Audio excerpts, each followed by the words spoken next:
Alhamdulillah Rabbil Alamin.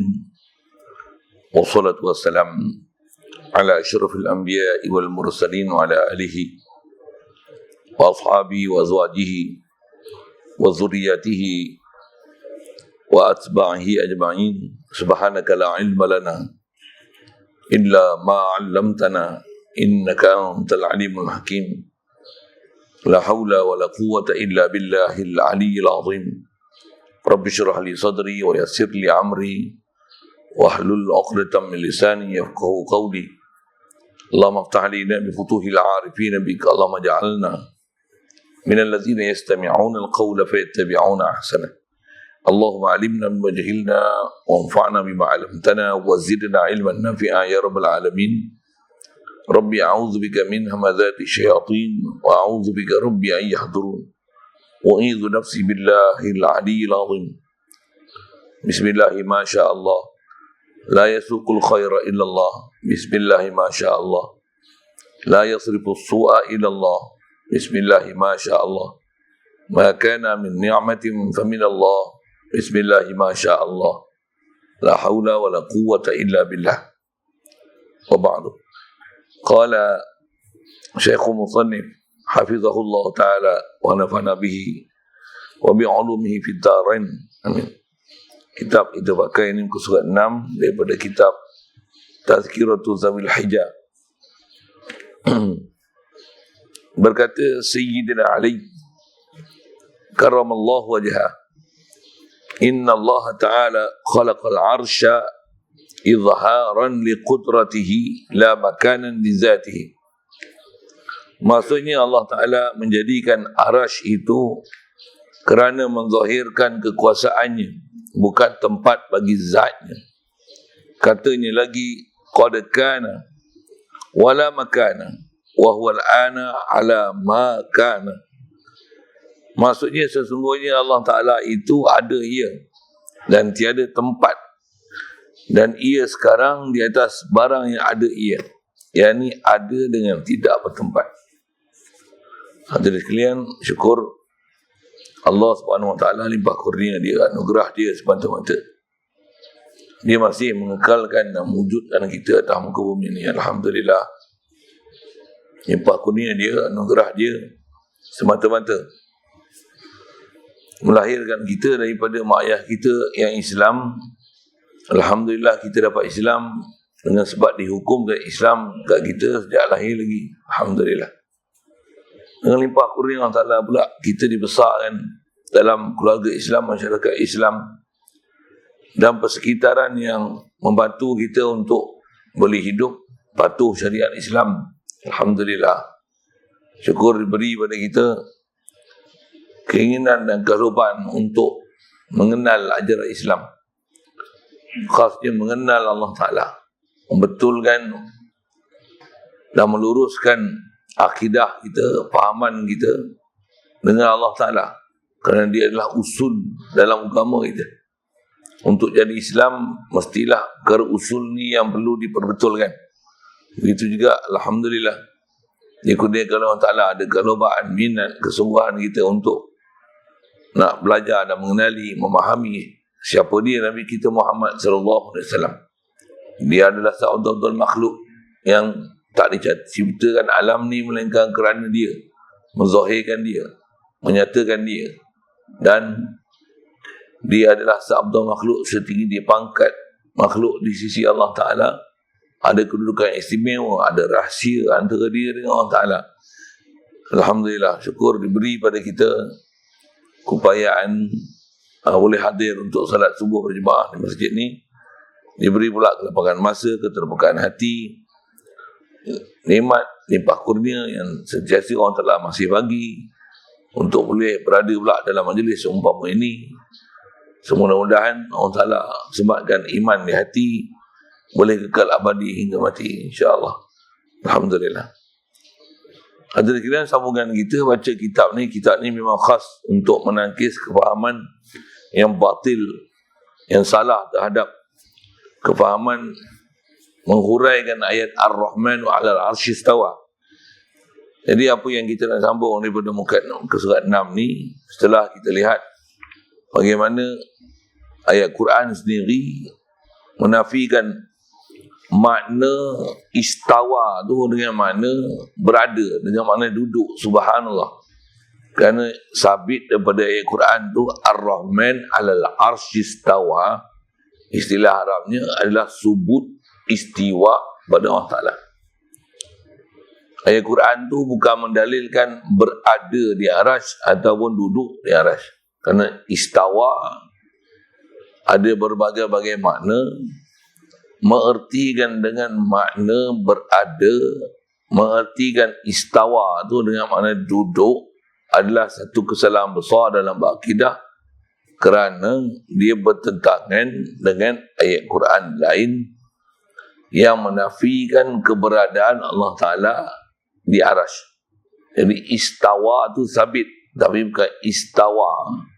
Dengan bahasa masdar dia istiwa. Allah Ta'ala tu bukan makna berada, bukan makna duduk. Siapa yang memang terjemahkan istawa dengan makna duduk, makna berada, salah besar. Kita ada perkara yang kita dah bicara dulu pasal bahasa Arab. Istawa ni ada sangat banyak makna. Saja-saja nak pergi ambil makna yang tak betul, khasnya dalam bab ketuhanan, nisbahkan ke Allah Ta'ala tu pasal apa? Itulah isu kita. Jadi seterusnya kita nak lihat ni adalah, kata dia, berkata Sayyidina Ali kan, karramallahu wajhah, dalam menghuraikan maksud Ar-Rahman 'ala arsy istawa, yang tak boleh berpegang dengan zahir ayat, pasal di ayat mutasyabihat. Apatah lagi yang mutasyabihat tu saja pergi ambil pula makna dengan makna yang bertentangan, yang tak selayaknya dalam bab ketuhanan, saja pula pergi nisbahkan pada Allah Ta'ala, saja cari pasal untuk bermasalah dalam akidah tu pasal apa? Itulah persoalan dia. Baik, kata Sayyidina Ali karramallahu wajhah, kata inna Allah Ta'ala khalaqal arsya izharan li qudratihi la makana li zatih. Bila sebut kata perkataan Sayyidina Ali, yang ni walaupun bukan hadis Nabi SAW, istilah kita belajar dalam bab mustalahat hadis, perkataan yang terhenti di atas kata-kata ataupun pendapat ijtihad kepada para sahabat, yang ni dipanggil hadis mauquf. Wa ma udhifa lin nabi marfu'un, kalau apa-apa yang sandar pada Rasulullah yang berkata, yang tu dipanggil hadis marfu'. Yang ni pun bab-bab istilah hadis marfu', hadis mauquf. Jarang kita dengar, pasal jarang dia highlight kan. Padahal ada pembahasan dia dalam ilmu mustalahat hadis kan. Macam mana pun, walaupun bukan sabdaan Nabi SAW, dia ada nilai yang tinggi. Pasal apa? Dia adalah perkataan sahabat. Pula tu dia adalah antara 4 sahabat yang terpilih yang menjadi khulafa ar-rasyidin yang Rasulullah pernah nasihat. Antara nasihat besar adalah hadis sahih. Dia kata alaikum bi sunnati wa sunnati khulafa'ir rasyidin al-mahdiyyin.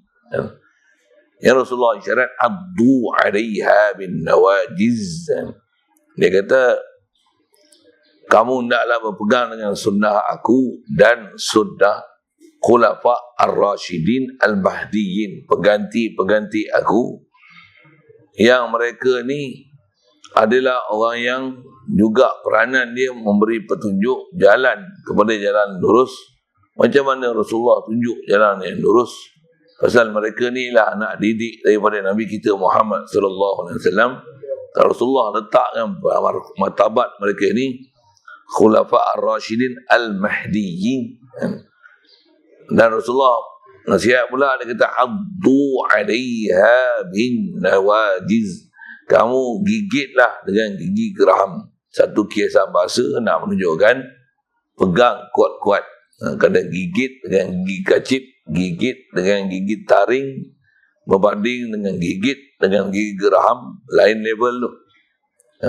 Fungsi pun lain. Kalau atas kata gigit untuk pegang dengan kuat, mesti gigi geraham. Gigit dengan gigi kacip, patah gigi kacip. Gigi kacip bukan untuk kaedah memegang, nak gigit dengan kuat bukan gigi kacip. Gigi kacip fungsi dia memotong. Gigi taring fungsi dia mengoyak daging makanan. Untuk menghancur grip kuat sesuatu gigitan, dia adalah gigi geraham. Kalau tarik kuat, tak silap kepala tercabut, bukan gigi tercabut, bukan gigi patah. Sikit bahasa gitulah.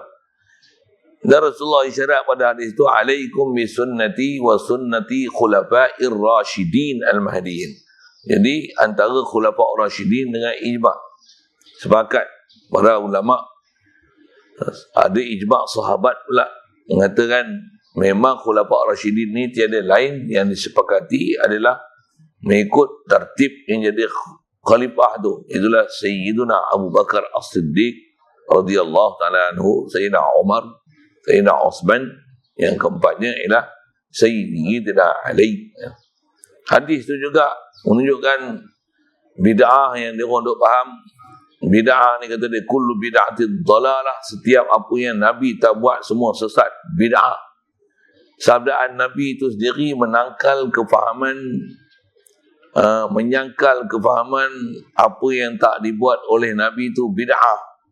Pasal Rasulullah sendiri suruh berpegang dengan apa yang dia buat dan apa yang dibuat oleh sahabat buat.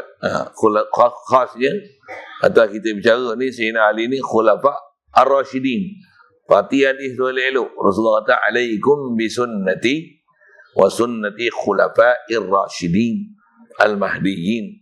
Berpeganglah dengan sunnah aku, dengan belakang tu. Dan berpeganglah dengan sunnah khulafa'ur rasyidin yang mahdiyyin. Jadi Rasulullah sendiri ajar buat bid'ah tu. Yang tukut bahasanya.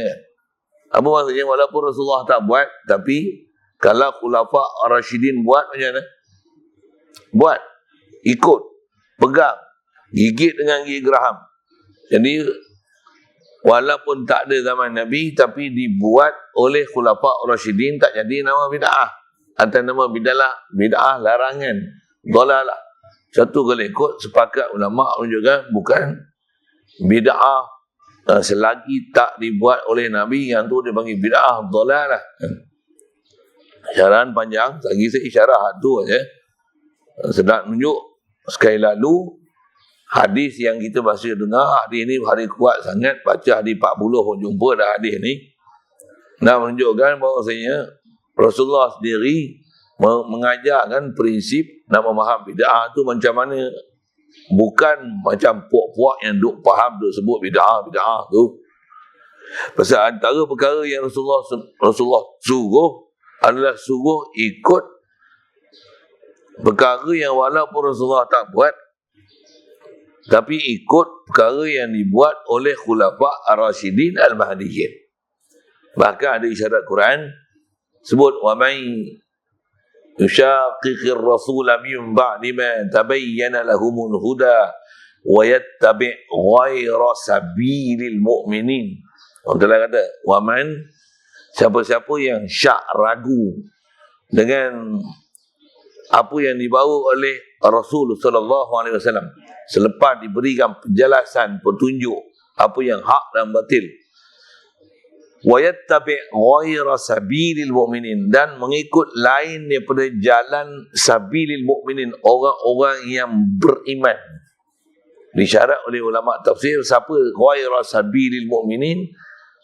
Ghayra sabilil mu'minin ni bukan yang sunnah yang Rasulullah ajar tu, tapi benda yang diijma', yang disepakati oleh al-mu'minin, oleh ulama mujtahidin. Antara syarahan ulama tafsir kita menafsirkan Al-Quran tu nak menunjukkan bahawasanya antara yang kita kena pegang adalah sabilul mu'minin. Siapa sabilul mu'minin? Sabilul mujtahidin, jalan ulama mujtahid. Maksudnya kalau sekalipun Rasulullah tak tunjuk jalan tu, tak pernah buat benda tu, tapi ada panduan, format, qawaid yang menepati yang Rasulullah ajar, walaupun tak ada zaman Rasulullah, tapi dibuat oleh jumhur, ataupun istilah Al-Quran tu sabilal mu'minin. Tak ikut sabilal mu'minin ni sesat. Itu adalah ayat Quran antara dalil kehujahan ijma'. Khasnya atas kita nak bicara ni, nak memahamkan perkataan Sayyidina Ali bukan sebarang perkataan. Dia bukan macam perkataan Perdana Menteri, kan? Itulah kot sebut bahasa gitu. Jadi Sayyidina Ali dalam menguraikan maksud Ar-Rahman ala arsy istawa ni, dia kata macam mana? Inna Allah Ta'ala khalaqal arsya. Sesungguhnya Allah Ta'ala dia menjadikan, dia yang mencipta arash. Jadi arash ni makhluk. Arash ni bukan qadim. Arash ni bukan sedia. Wajib kita intiqad yang qadim hakiki. Sedia kala hanya Allah Ta'ala. Zat selain pada Allah Ta'ala semuanya makhluk baru. Sebelum ada arash yang memang ada hanya Allah Ta'ala. Arash ni asal tak ada. Masa tak ada arash tu Allah dah ada. Satu adanya Allah bukan di atas kait dan dia dengan arash. Subhanallah. Subhanallah. Bila Allah Ta'ala buat arash, ada sabit Quran sebut summastawa 'alal arsh. Dah buat arash barulah istiwa arsh 'alal arsh. Istiwa bukan makna berada, bukan duduk, bukan makna bertempat. Subhanallah. Maksudnya apa? Makna begitu bukan makna yang sepatut, yang selayaknya dipahamkan ke Allah Ta'ala. Itu yang dia sebut sini. Allah Ta'ala dia cipta arash buat apa? Izharan liqudratihi, kerana nak menzahirkan kekuasaannya. Buat arash menzahirkan kuasa Allah Ta'ala. Seantara makhluk nisbah besar fizikal dia, size dia, arash. Nisbah makhluk paling besar, saiz dia, fizikal dia, Allah Ta'ala bagi jadi arash. Arash dengan kursi, arash besar lagi. Kursi dengan langit bumi, kursi besar lagi daripada langit bumi. Sehingga langit bumi ni kalau letakkan di kursi, yang ada dalam cerita dalam ayat kursi itu, wasi'a kursiyyus samawati wal arda, meluasilah kursi yang Allah Ta'ala buat ni langit dan bumi. Maksudnya langit bumi ni kalau letakkan dia dalam kursi, celuih untuk langit bumi ni masuk dalam kursi. Bahkan dalam hadis riwayat, luas kursi banding dengan langit bumi ni, saujana mata memandang ni adalah kursi. Langit bumi itu adalah umpama sebentuk cincin. Nak cerita arash tu. Arash pula banding dengan kursi. Arash tu adalah padang luas saujana mata memandang. Kursi itu adalah sesaiz sebentuk cincin. Nak tunjuk kata makhluk paling besar Allah Ta'ala bagi jadi adalah arash. Jadi arash ni Allah Ta'ala cipta untuk menzahirkan kekuasaan dia. Sekejap. Bukan tempat bagi zatnya.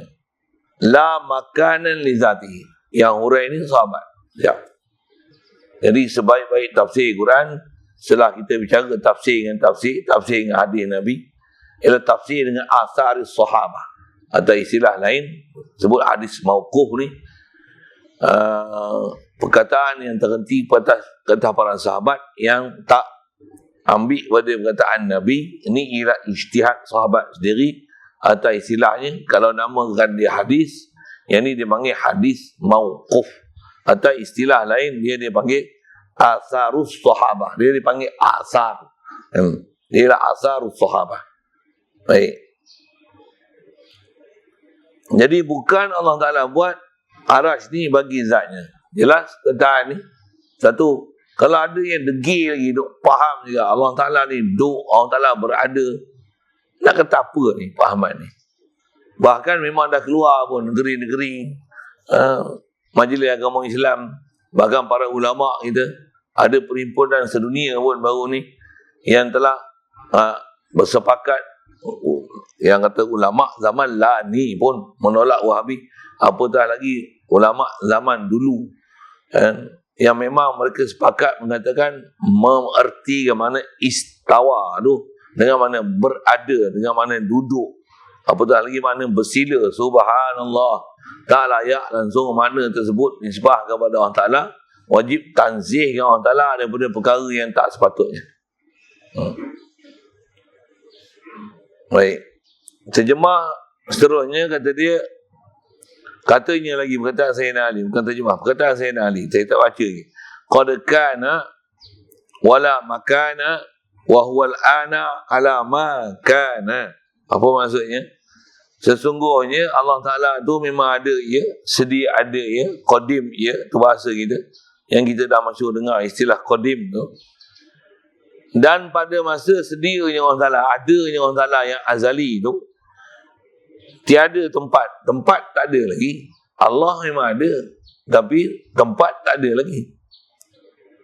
Lepas tu, dan ia sekarang di atas barang yang ada ia. Bila Allah Ta'ala dibuat tempat, antara tempat tu arash, antara tempat tu kursi, antara tempat tu langit bumi. Untuk Allah macam mana? Sekarang ni macam mana barang ada ia. Sebelum Allah Ta'ala buat arash, buat tempat, buat makhluk, Allah dengan keadaan dia memang ada dengan tak bertempat. Taklah bila dia buat tempat, maka dinisbahkan tempat pada dia. Jadi itu yang maksud dia. Sekarang ni macam mana Allah Ta'ala ada tanpa tempat. Pasal tempat tu makhluk dia. Dia tak berhajat pada tempat, tak hajat pada masa. Dia yang buat masa. Masa ni adalah proses putaran bumi mengelilingi matahari, matahari dengan orbit dia, bulan berputar mengelilingi bumi. Yang itulah proses masa. Itu semua makhluk Allah Ta'ala. Takkan Allah dia buat matahari, dengan matahari dia buat, maka dia dipengaruhi oleh putaran matahari yang dia buat. Boleh? Faham? Saya sebut apa? Takkan Allah Ta'ala dia buat arash, dengan sebab dia buat arash, dinisbahkan dia pula duduk kat arash kat mana? Apa benda cerita Ni pahaman kartun apa? Doraemon ke apa ni? Boh pergi bahasa itu kan?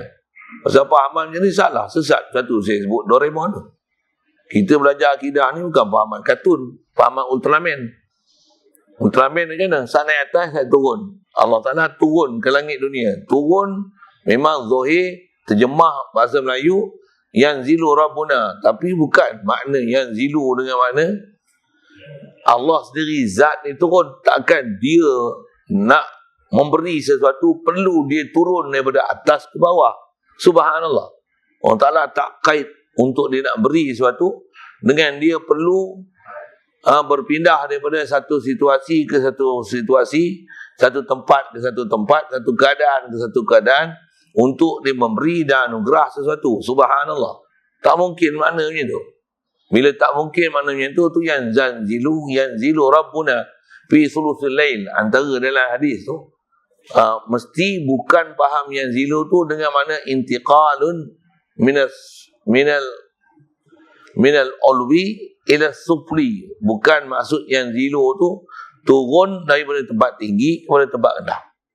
Subhanallah. Saya ngaji Tunggu dah sebut, dia kata kalau Wahabi ni duk intiqa Allah Ta'ala atas arash. Memang dia orang duk sebut gitu kan. Dia bukan saja kata atas arash, atas arash lagi. Ada seorang Maulana tu duk sebut gitu kan. Atas arash lagi. Lepas tu dalam hadis tu sebut turun. Okey, dengar ni. Tak ada hadis cerita Allah Ta'ala naik balik lah. Untuk Allah Ta'ala duk di arah ke duk di mana kan? Itu menunjukkan batilnya pahaman kata Allah Ta'ala duduk di atas arah tu. Betul kalau faham hadis itu, Allah Ta'ala turun, tak naik-naik, duduk di mana pula? Duduk di bumi. Mengitikad Allah Ta'ala duduk di bumi pun sesat juga. Salah juga. Jadi apa maksud dia? Semua tu kalau kata datang hadis, memang ada hadisnya, tapi mesti bukan maksud macam mana zahir. Yang itulah istilahnya disebut oleh ulama, dipanggil hadis mutasyabih. Yang tu yang kalau ayat Quran dipanggil juga ayat Quran mutasyabih. Umum kita sebut mutasyabihat tu. Masuk mutasyabihat ni, kalau istilah lain disebut ayat majazi. Dia tak boleh dipaham dengan makna zahir. Jangan ambil faham makna bulat-bulat daripada ayat Quran tu. Kalau nak ambil faham mana ayat Quran tu bulat-bulat, mentah-mentah, tu yang ayat Quran tu celagu biru. Aku biru fahamnya. Kalau tadi duk faham Allah Ta'ala duk di atas arah, waktu turun pula untuk bagi rahmat, untuk beri keampunan pada 2/3 malam. Tak ada hadis cerita naik pula. Lepas tu dia duduk ni mana? Kan nak pening tu. Subhanallah, subhanallah, subhanallah. Tu yang kaedah dia, subhanallah. Mesti ada makna dia. Tapi bukan makna zahir tu. Pasal mengertikan dengan ayat Quran atau hadis dengan makna zahir yang benda yang majazi ini adalah satu kesalahan dari segi memahamkan teks Al-Quran dan hadis. Yang tu yang ulama dah mudahkan kita, tu yang kita belajar kitab seumpama ni untuk menangkis balik kefahaman-kefahaman sesat yang dibawa oleh puak-puak yang atas nama Wahabi ni. Ada orang ni bila kita sebut Wahabi, dia pula perasan dia Wahabi. Itu masalah dia. Kita zaman ni pun bila sebut nama dia orang marah kan. Tak sebutlah nama. Kita bagi umum je. Sebut fahaman Wahabi ni macam ni, macam ni, macam ni. Dia pula melenting kata. Dia pula melenting. Kita kata Wahabi je. Dia perasan dia Wahabi. Tapi dia kata dia bukan Wahabi. Itu pelik tu. Dia tak kata dia Wahabi. Tapi bila kita sebut Wahabi dia marah. Pasal dia makan cabai dia rasa pedas. Boleh faham dia sebut apa? Satu masa yang lain kata dia, kami tak, bukan Wahabi. Kami tak ikut Wahabi. Kawan Wahabi ni memang sesat. Dia pun kata Wahabi sesat. Tapi dia yang duk ajak fahaman Wahabi tu. Itu pelik tu. Soalnya saya ngaji ke, bukan ngaji, kalau tengok suasana keliling ni, di barat macam, apa dulu, ada satu menteri dulu tu, menteri kerja raya ke menteri apa lah. Dia tu bukan orang Islam. Orang kafir. Dia kata apa? Saya nak tiru kata dia. Orang PAS sudah sangat jahat. Orang PAS sudah kata saya kafir. Namanya tu lah. Bandingan dia. Dia tak tahu dia kafir tu apa dia. Dia marah. Kata dia, orang PAS kata dia kafir. Saja saya nak nukil fahaman sumpama tu lah. Padahal memang dia kafir pun. Dia menafikan dan dia kata orang yang tuduh dia kafir tu jahat. Dia tak tahu kafir tu menentang apa. Tapi memang duk sebab tak kurang buat. Kafir lah tu. Boleh, faham? Yang ni sopa lah. Dia kata dia bukan Wahabi, tapi ajalah dia Wahabi je lah. Untuk memahamkan orang Ta'ala dua atas arah, orang Ta'ala turun ke langit. Tu yang saya kata Ultraman tu. Tahu mana? Dah turun, tu kata dia orang Ta'ala naik balik lah. Untuk Allah Ta'ala naik turun, naik turun, naik turun. Mana ada cerita hadis ayat Quran Allah Ta'ala naik turun? Kalau ada pun, dia atas fahaman Wahabi. Kita atas ambil fahaman itu. Duduk atas arah. Lepas tu, turun 1/3 malam. Dah turun, tak ada cerita naik tau. Untuk mana? Malam pula tu, mana ada malam berhenti kan? Malam ni kat kita dah tak ada malam. Tapi dalam bumi ni, bumi berdua buta, mana ada tempat yang tak pernah ada malam. Atau kata bumi ni dia sentiasa berpusing. Malam ni sentiasa ada tau di bumi. Boleh faham saya sebut? Kat kita taklah sentiasa malam. Bila bumi ni berpusing, ada matahari, malam ni sentiasa ada malam, sentiasa ada siang. Ni waktu kita dalam bumi ni sentiasa ada tau. Zuhur, ada orang sembahyang Zuhur sekarang. Ada baru masuk Zuhur, ada baru masuk Asar, ada baru masuk Maghrib, ada baru masuk Isyak. Pasal bumi ni bulat lah. Jadi ada lah ni 23 malam. Jadi malam tu bila? Sentiasa duduk ada malam lah. Jadi orang Ta'ala tak duduk dah tak arah dah. Orang Ta'ala duduk di bumi lah pula. Pasal apa? Dah diturun. Boleh faham saya sebab apa? Jadi Pak Wahabi memang tak betul. Sesat gila punya. Satu, garang kita ni, yang ambil balik, nakal balik, perkataan-perkataan yang disebut, antaranya perkataan Sayyidina Ali, bukan sebarang orang. Yang Rasulullah suruh, atas perintah dia, addu alaiha bin nawajiz tu. Gigitlah betul-betul dengan gigi geraham. Jadi bila kita kelahi baca macam ni, memang baca kelahi betul lah. Memang kelahi. Keedah kita, entah benda yang memang salah, memang kena kelahi. Kelahi pula, kelahi bab akidah. Mana boleh ada tolak ansur dalam bab akidah macam ni. Cuma kalau kita lihat di keliling kita ni, ada benda-benda yang memang salah dalam bab akidah, tapi perkara tu tak diambil edah oleh pemerintah. Itu yang masalah. Dengar elok saya sebut. Kasar sikit lah ayat ni pasal saya sebut pemerintahan. Itu ya. Nak sebut apa? Memang ada keliling kita benda ni, benda salah dalam syarak. Tapi benda ni tak diambil endah oleh pemerintah. Pemerintah tu baik pejabat agama ke, pemerintah atas nama politician ke. Tak ada ambil endah benda tu. Padahal benda ni salah besar dalam agama. Tak saya sebut misal. Kalau saya tak cerita bab akidah pun, cerita bab macam ni lah. Arak salah. Arak salah. Tapi macam tak salah je. Pasal apa? Buat kilang lagi. Antara pengeksport pembekal arak besar sekali Asia Tenggara, Malaysia. Carlsberg, Guinness Stout, Tiger Stout, apa nama. Nak tak ada pun, jom saya tunjuk kilang. Cuma PKP lah ni. Tak habis lagi rasanya. Sekarang tak boleh masuk dah pula ni. Alah, Google lah je tuan-tuan. Kilang Guinness Stout. Alah, tak payah ni lah. Ini je. Kan? Tak ada pun. Hello Google, Guinness Stout. Location please. Tanya tak? Kawan ni. Takkan tak kerti guna application tu. Tak ada saya tunjuk. Saya minta upah RM50. Apa saya cerita ni? Salah tak arak? Salah. Buat kilang tak? Apa masalah ni? Salah. Tapi janganlah duk faham. Bila ada masalah tu, kata arak ni halal pasal ada lisens. Dia pendapatan utama negara kita pasal ambil cukai gini. Janganlah sampai menghalalkan arak. Kau nak mampu boleh. Saya tak boleh nampak ni. Saya punya bahasa kasar lah. Saya tak tahu nak bahasa lembut macam mana.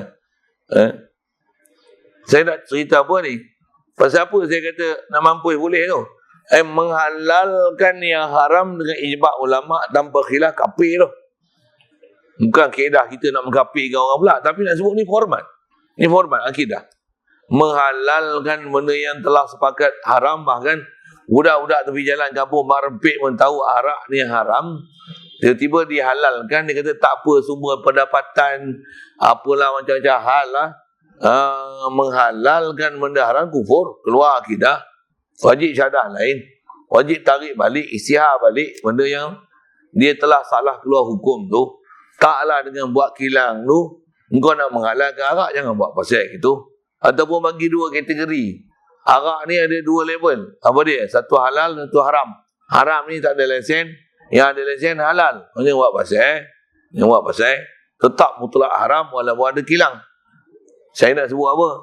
Walaupun haram, penguat kuasa pemerintah dia buat tu, tapi kita orang Islam kena faham prinsip agama jangan digadaikan. Walaupun pemerintah duk buat tu, pemerintah dululah kan. Apa saya nak sebut ni? Jangan dengan walaupun dia buat, kita menukarkan status yang haram tu jadi halal. Jangan sama sekali. Itu dah kena mengaji. Dan kita sebut Wahabi ni memang salah. Untuk pemerintah tak ambil tindakan, tak buat apa-apa, macam tak ada apa-apa kesalahan yang dibuat oleh mereka. Buat macam mana? Tetap yang salah adalah salah walaupun pemerintah tak ambil tindakan. Boleh? Faham saya sebut apa kan? Itu saya sebut arak Wahabi. Bandingkan dia serupa ni sebab kalau salah sekalipun, bila pemerintah tak ambil tindakan, janganlah duk kata bahawasanya fahaman tu betul. Ya. Sekalipun ada negeri-negeri khas yang kepala otak dia, kepahaman dia sama macam ni.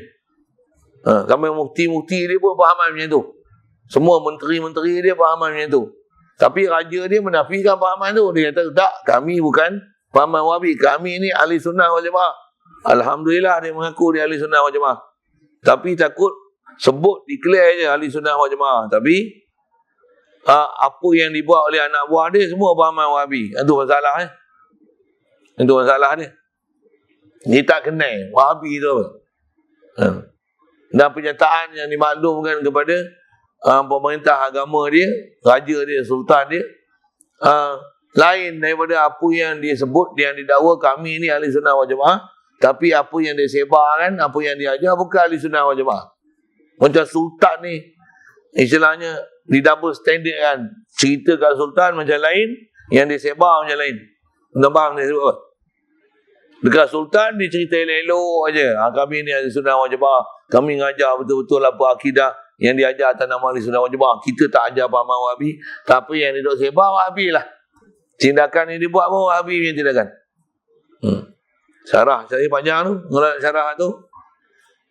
Asal saya nak buat misalnya, nak tunjuk kata, walaupun ada negeri kerajaan yang buat pahaman-pahaman macam ni, taklah bermakna pahaman ni betul, tetap salah.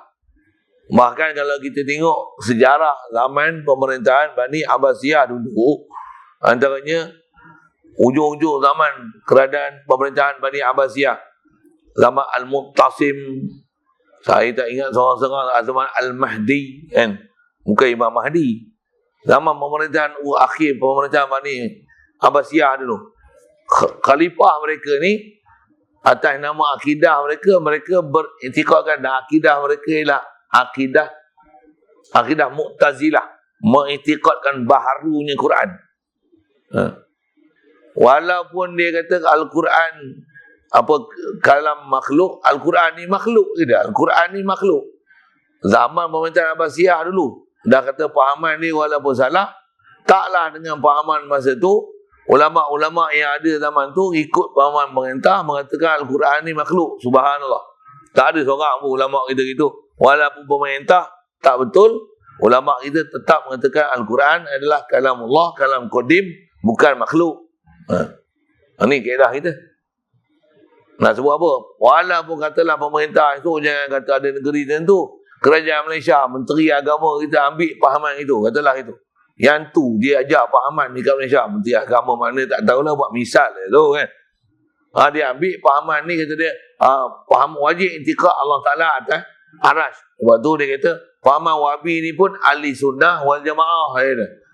Pening kita.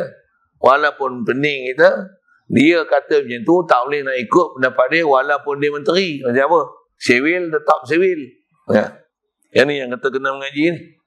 Kalau kita tak mengaji, yang tu jadi masalah tu. Bayang tengok kalau kita hidup zaman Bani Abbasiyah tu, dia kata Al-Quran ni makhluk, tak mampu kita duduk zaman tu. Jadi tambah kita duduk akhir zaman ni, lagilah cabarannya besar. Bila ada yang salah tu, kalau kita tak mengaji, salah. Kita teruk kalau kita tak berpandukan pada ulama-ulama yang betul-betul hakiki, dia atas alal haq, dia atas jalan sebenar ni, hanyut kita kan. Dan jangan tak tahu kalau kata pemerintah, bukan semua pemerintah nak ambil siapa dia, itu tunggu ulama yang atas jalan hak. Belum tentu dia ambil atas jalan hak. Dia akan ambil mana yang menepati selera dia. Itu sekali lalu sebut, macam mana pun yang atas kita wajib, atas kita kena mengaji, faham betul-betul apa yang betul, apa yang salah. Macam mana kita tengok kat luar kita ni, mana yang produk Muslim, mana orang Muslim, bagi kenal elok-elok, kenal pasti elok-elok, mana yang Muslim produk, non-Muslim produk, sikit tambah produk tu. Ni pun sama, mana yang dipanggil yang hakiki, yang sahih punya produk, mana yang batil punya produk. Yang turut bahasanya. Siap. Jadi saya nak sebut tu apa dia? Kewajipan kita menuntut ilmu, ngaji, belajar, faham elok-elok, kenalilah benda yang hak itu adalah hak, dan kenalilah yang batil tu adalah batil, sekalipun yang batil tu disebut oleh pemerintah, oleh orang yang ada pangkat, oleh ada orang kedudukan, oleh orang-orang selebriti, oleh orang yang walaupun ada jawatan menteri, walaupun ada orang yang bertaraf mufti, kalau yang salah adalah salah. Dengar elok ayat tu. Ayat tu kasar sikit lah sebut tu. Pasal sejarah lama dah berlaku dah macam tu. Satu yang sekali lagi sebut atas pemerintah, kalau kita hidup zaman Rasulullah ada di Mekah, belum hijrah lagi, silap kita ikut kufar musyrikin Mekah. Macam apa? Pemerintah dia kufar Quraisy, bukan Rasulullah. Jadi kena tengok yang hak itu ialah hak, yang batil ialah batil. Walaupun masa tu umat Islam masih minoriti, tapi kena faham yang hak ialah hak, yang batil ialah batil. Kena faham. Yang ni yang kata kena mengaji. Yang ni yang tak boleh mengaji poyo, bodoh, tak boleh. Mesti jelas kan apa kita punya ilmu ni. Mesti faham jelas. Khasnya dalam akidah ni, yang hak tu yang bahasanya yang hak ialah hak, yang batil ialah batil.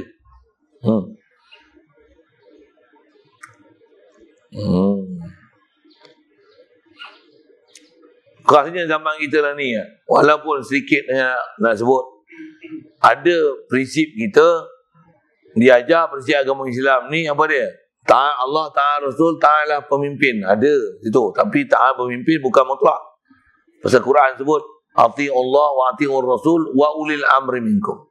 Ta'ala Allah, ta'ala wa Rasul, ta'ala ulil amri. Siapa yang mempunyai urusan pemerintahan di kalangan kamu.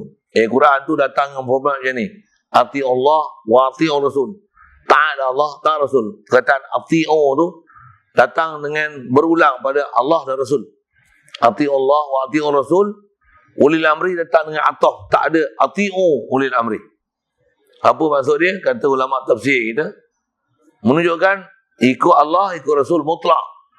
Ikut pemimpin tak mutlak. Maksud tak mutlak ada kait.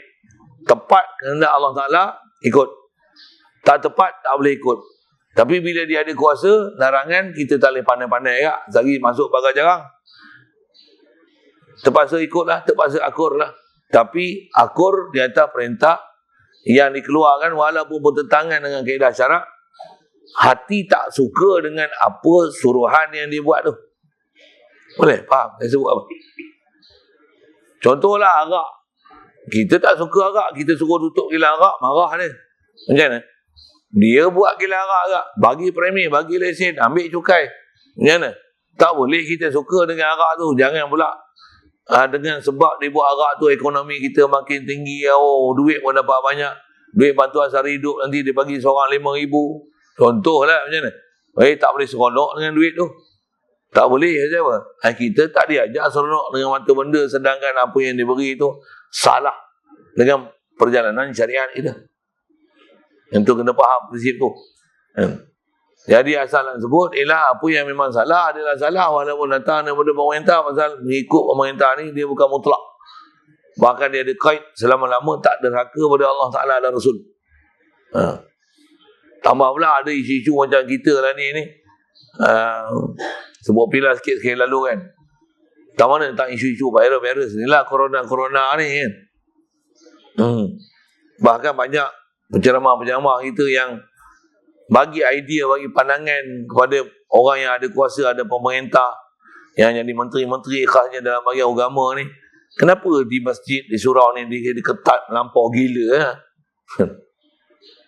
kedai makan tak ada pun jarak sembahyang macam mana sembahyang masjid dan surau. Ni pun pada saya dah tengok banding dengan masjid lain lah. Kita ni lah saya sebut sini lah. Ni jarak gila punya ni kan.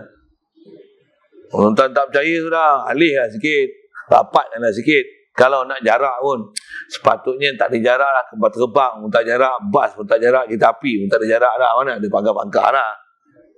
Tutup je muka, kita jaga kita. Pula tu dalam duk jaga-jaga tu, angka banyak-banyak agak. Semalam sampai 1,700 weh. Boleh faham? Cuba tukar pula. Cari sebab datang rahmat Allah Ta'ala apa dia? Rapat yang sah balik, rapat dengan barisan balik. Bagi majlis kuliah semua. Kuliah maghrib, kuliah subuh, kuliah duha, kuliah muslimat. Buka balik, bagi masuk masjid balik. Pasal banyak kuliah tak boleh buat lagi ni. Dia atas kekangan tak ada suara rasmi daripada orang pemerintah membenarkan untuk buat tazkirah sebelum Jumaat. Banyak yang gagal ni. Jadi dah buat cara kekang masjid dengan aktiviti berjemaah dan kuliah-kuliah ni lama dah, berapa bulan dah. Angka makin bertambah. Satu sudut dulu kurang satu hal bertambah ni. Apa ni? Apa saya nak sebut apa ni? Saya nak menyokong je ada orang yang dah bagi cadangan tu. Apa dia? Bagi suggestion pula. Bagi peluang pula. Apa dia? Buka masjid, bagi kuliah betul-betul. Tengok apa jadi pula ni sebulan. Pasal duk angka naik tambah tu tambah. Ada yang PKPB duk ada ni satu tempat. Jadi apa salahnya bagi cadangan lain pula. Try tengok sebulan, 2 bulan, 2-3 hari kot tak pernah sabar. Kalau nak pun try tengok 2-3 hari, boleh lah tu.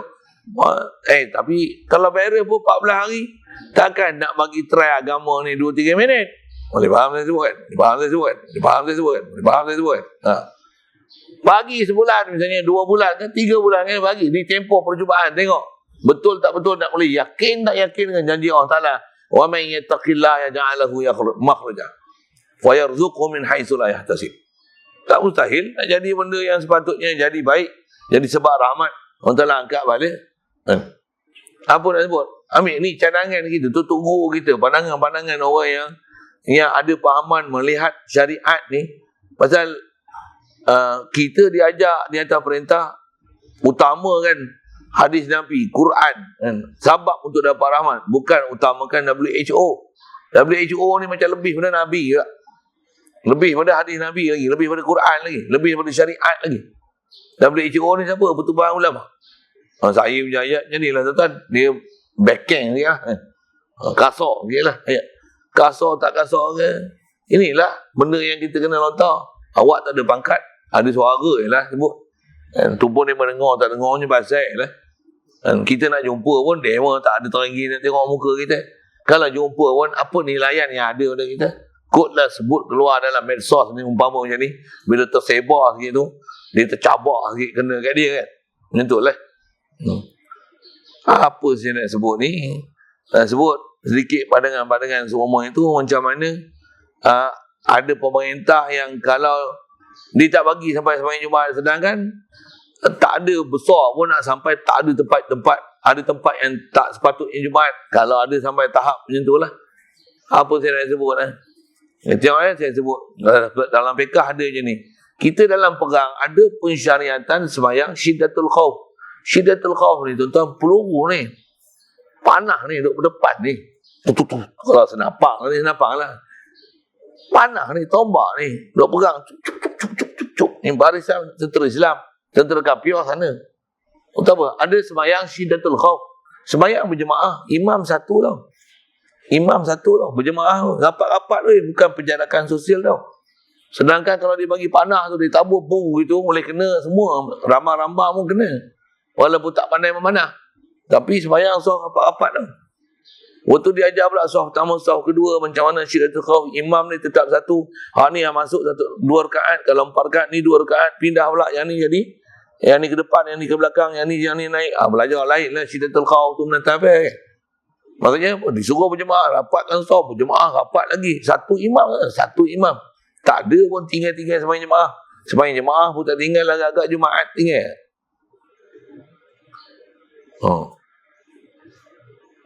Sembahyang jemaah pun satu imam. Tapi kalau ikut apa salahnya? Mika imam sana, ni imam sini. Kita imam masing-masing. Ni satu kelompok, satu imam. Tak ada. Sembahyang Syiddatul Khauf, prinsip dia satu je imam. Ada syarat panjang tu, tapi saya sebut untuk umum kita faham belajar dalam bab Syiddatul Khauf. Ada 16 kaifiat semua Syiddatul Khauf. Yang tu antara yang ada dalam keadaan Syiddatul Khauf ni, dalam satu peperangan, jemaah tetap ada sembahyang rapat-rapat. Sekali lalu sentuh itulah. Yang ni kita musuh memang tak nampak. Pula tu tambah pula ada lah ni, dia kata yang ni semua sangkaan aja. Sikit saya isu virus sikit. Tujuan nak sebut tu masalah pemerintah. Saya nak sebut. Jadi kalau ada benda pemerintah buat tak peduli, buat poyo je, benda ni kalau ikut bermasalah besar dalam bab akidah. Tapi dia tak ambil tindakan. Benda yang tak masalah mana dalam bab akidah, dalam masalah masyarakat, yang tu pula dia peka pula buat tindakan. Boleh faham saya sebut apa? Naik je angka masjid, susah sembahyang jemaah. Boleh jemaah 13 orang je, 3 orang je. Cepat ambil tindakan. Yang Wahabi ni tak ada tindakan apa-apa pun. Kalau benda salah, ada menteri penerangan, ada menteri multimedia, ada Majlis Keselamatan Dalam Negeri, gunakan semua tu benteras pahaman yang salah ni. Polis ada, boleh guna pakai semua. Jumpalah ada awak menteri, kita ada apa? Gunakan semua kaki tangan kerja ni ada tu, gunakan, sekat semua media-media, YouTube, channel-channel apa dalam Facebook, mana hak sewil ni, ambil tindakan. Blok. Apa lagi blok, azab, buang, tangkap, ambil tindakan lah. Ambillah tindakan. Apa saya nak sebut, gunakanlah apa peluang-peluang kuasa-kuasa yang ada tu untuk menyekat pahaman-pahaman salah ni. Macam mana bila ada virus ni, gunakanlah semua. Kementerian Kesihatan pakai, polis pakai, relak pun pakai, KKM pun pakai, Majlis Agama pun dia pakai untuk mementeras virus ni. Ni tambah virus ni, virus akidah sewil punya. Gunakanlah semua kelengkapan yang ada. Yang ni lah tentera-tentera yang nak dipakai untuk menjaga akidah kita. Kita selamat bukan pasal tak kena virus, kita selamat pasal akidah sahih, tepat akidah Ahli Sunnah wal Jamaah, bukan Wahabi. Ni macam mana kita duk bicara ni? Ni masalah memahamkan Allah Ta'ala duduk di arah ni.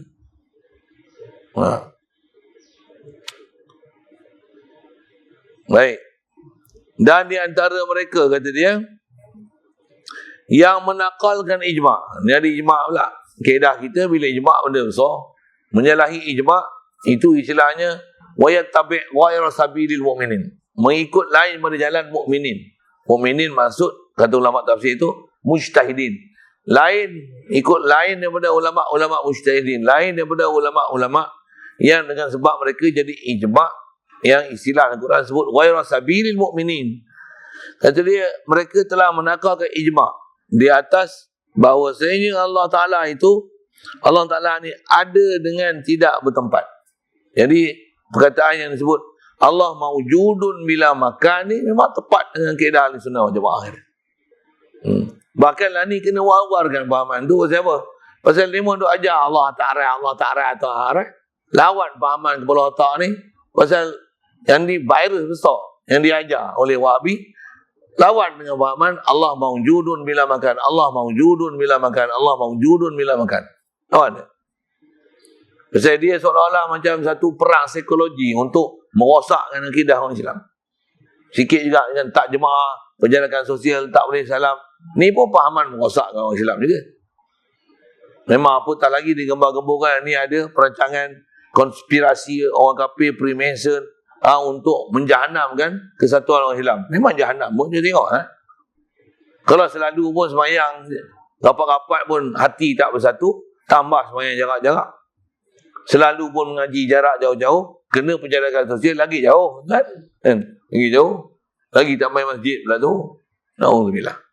Ni nak kata memang tujuan mereka makin nak pecahkan lagi, hancurkan lagi kita. Kalau tahu Wahabi sama je. Wahabi lagi lah. Dia lagi pahaman dia bukan Yahudi, bukan Nasrani. Apa dia? Iblis, setan. Ajak pahaman-pahaman benda yang tak betul. Jadi bila nakalkan ijma' di atas bahawasanya Allah Ta'ala itu ada dengan tidak bertempat, ialah Imam Abu Mansur Al-Baghdadi, wafat tahun 429 Hijrah, dalam kitabnya Al-Farqu Bainal Firaq. Masyhur kitab ni, kitab moden. Tak moden jugalah. Tapi tersebar banyak. Ni pun kitab Arab kan. Yang ni pun ada orang kadang dia baca, tapi baca pahaman Wahabi, ambil kitab ni, ada benda dia salah faham. Kitab ni kitab besar yang dikarang oleh Imam Abu Mansur Al-Baghdadi, menceritakan ada pahaman yang tak betul. Jadi dia baca kitab ni, dia ambil yang dia cerita dalam kitab tu yang pahaman tak betul, kata dia ni sebut dalam kitab ni. Ya ke? Kalau tak faham dia cakap apa, tanya lagi Abu Mansur tu. Misalnya ada kitab ni cerita pahaman ajaran sesat, dikeluarkan oleh Jakim, dia cerita ni ajaran sesat. Yang puak sesat ni ambil kitab Jakim tu, dia baca ni, dalam ni, dalam kitab Jakim keluar ni, kata dia, ajaran ni kata Allah tak arah. Dia kata ni kitab Jakim yang keluarkan. Padahal Jakim keluar good statement daripada pahaman sesat punya pahaman. Dia baca yang sesat tu, dia kata ni Jakim keluarkan buku. Nak faham saya cakap apa? Faham? Tak faham? Tertidur. Cara dia orang baca tu, kitab baca, kitab baca tebal-tebal susun kitab. Dia baca tu tempat yang orang kata yang ni pahaman sesat. Yang dia kata dalam kitab kata macam ni. Boleh? Faham?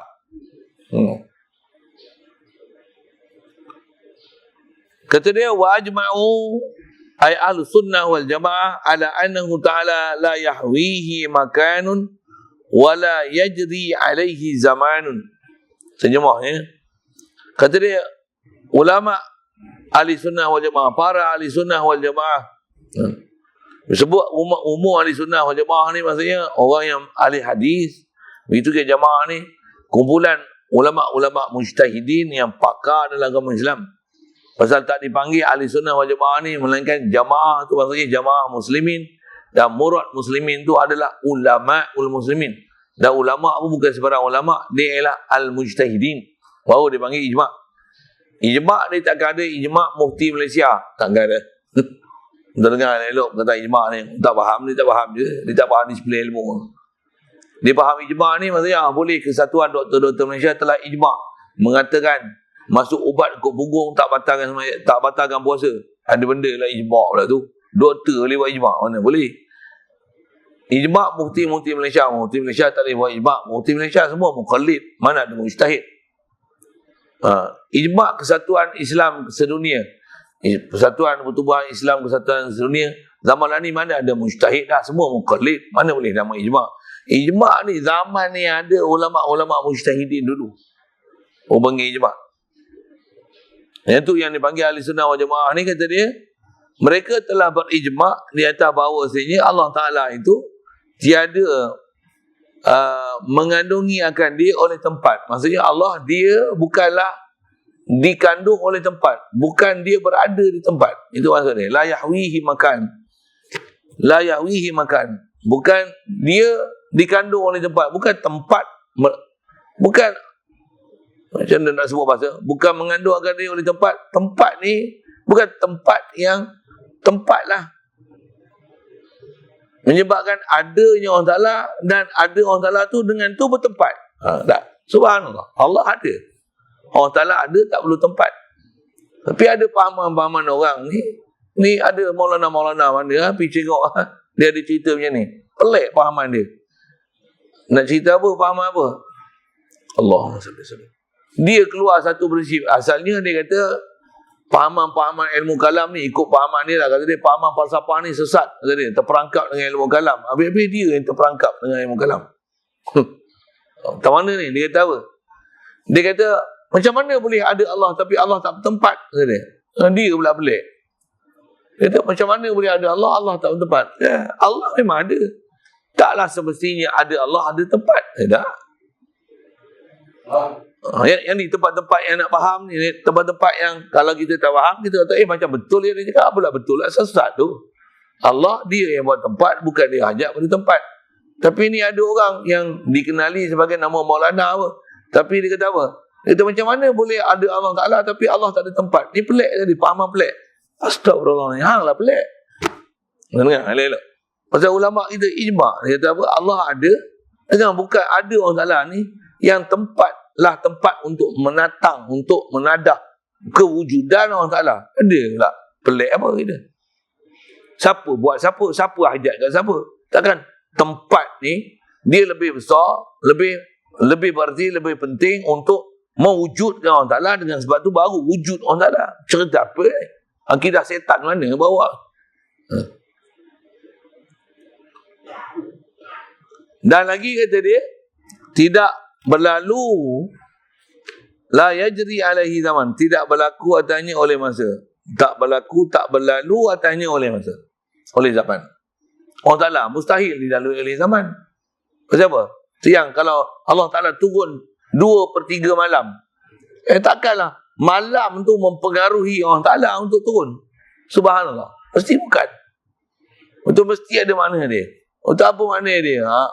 Makna satu hal. Dia sebut panjang. Tapi dia kata, mesti bukan zahir ayat makna dia. Dia ayat mutasyabihat. Subhanallah. Tanzih Allah Ta'ala daripada makna tak selayaknya. Khas atas kita nak faham ni. Bukan makna bertempat. Bukan makna dilalui oleh masa. Ya. Berkata Imamul Haramain dalam kitab Al-Irsyad. Dalam kitab dia nama Irsyad. Kata dia, mazhabu ahli sunnah, mazhabu ahli al-haqqi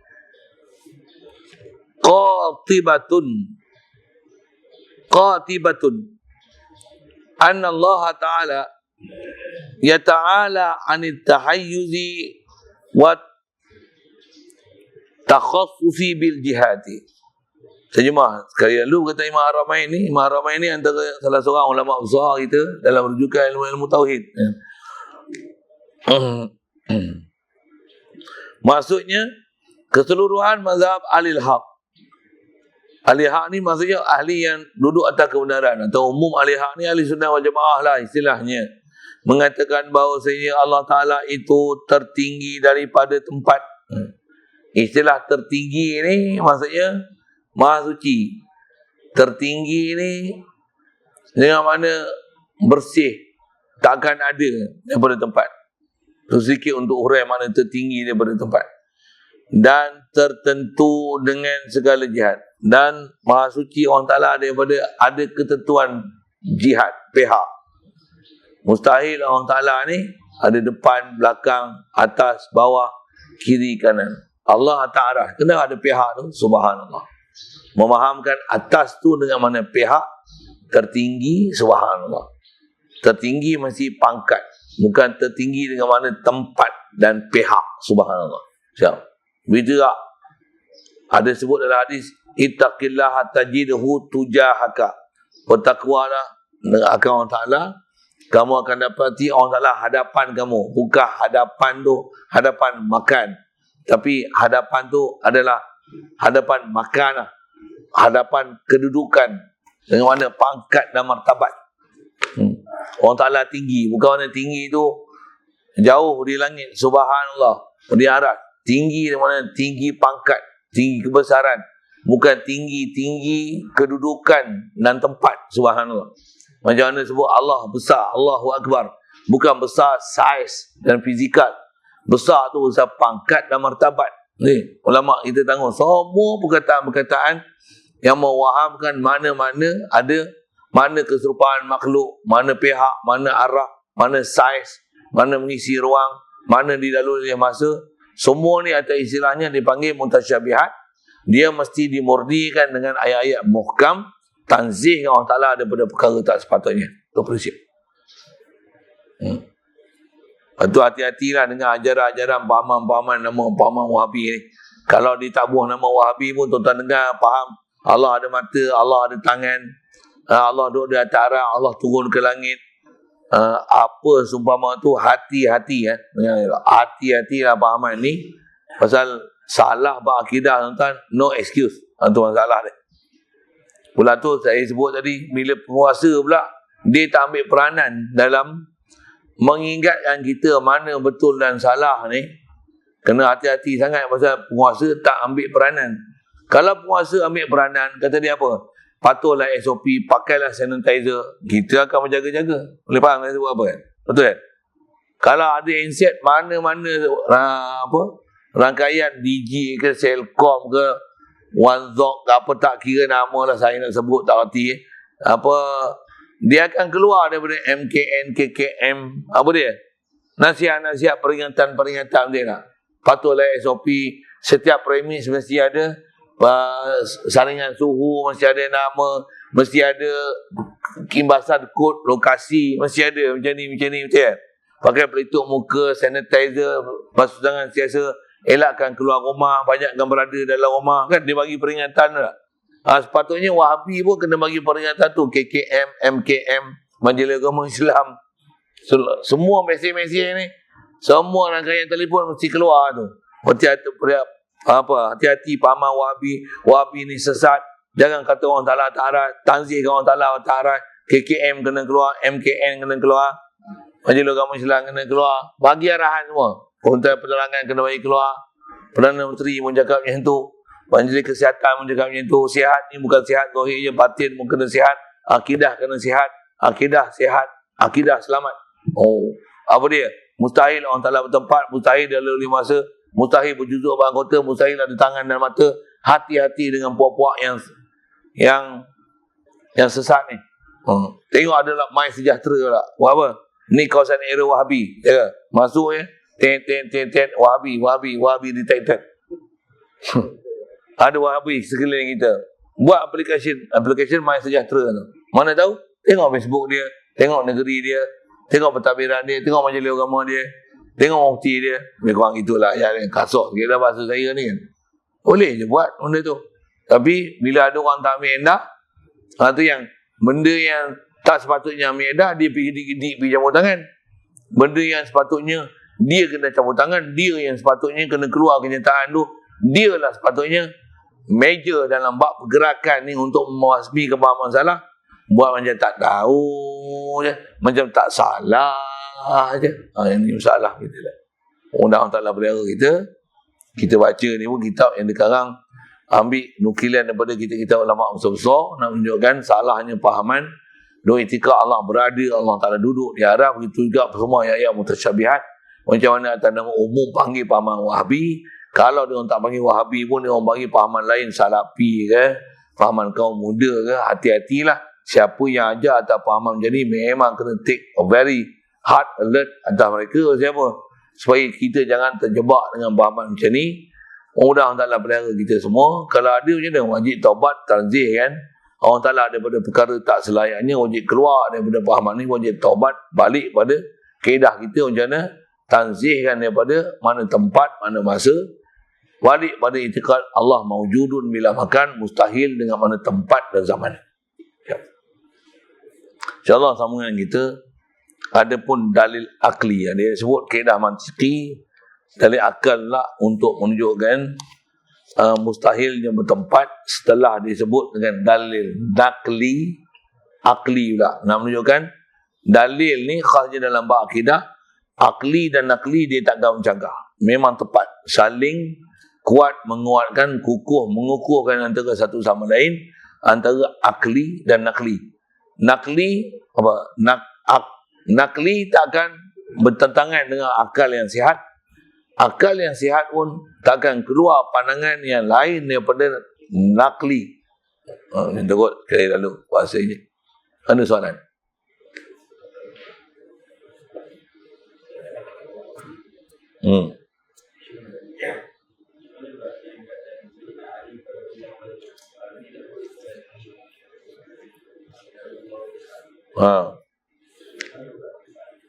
Tak ada masalah tu, pasal memang ada ulama kita sebut kerana Allah wajah. Yang itu dakwah demo ni, mana yang tak sesuai dengan demo semua demo Syiah ni. Allah, sekali lalu macam tu lah. Malas saya tak sebut lah tu. Pasal Wahabi ni, siapa je lawan ni semua dia label Syiah. Macam tu ialah kaedah dia untuk berlepas diri tu, untuk dia play safe. Ni Syiah, ni Syiah, ni Syiah. Yang Syiah pula lagi orang hentam dia, ni Wahabi, ni Wahabi. Macam tu. Kaedah kita macam mana? Syiah, Wahabi ni dua-dua benam dalam bumi. Macam tu. Ambil pahaman ahli sunnah wal jamaah, balik pada apa yang telah ulama ahli sunnah wal jamaah ajar kita, tolak pahaman-pahaman salah. Lalu itulah. Lain. Bismillahirrahmanirrahim. Allahumma nawwir qulubana min nuri hidayatika kama nawwartal arda min nuri syamsika abadan abada bi rahmatika ya arhamar rahimin warzuqna fahman nabiyyin wa hifdzal mursalin wa ilhamal malaikatil muqarrabin wa sallim tasliman ala jami'il anbiya'i wal mursalin alhamdulillah.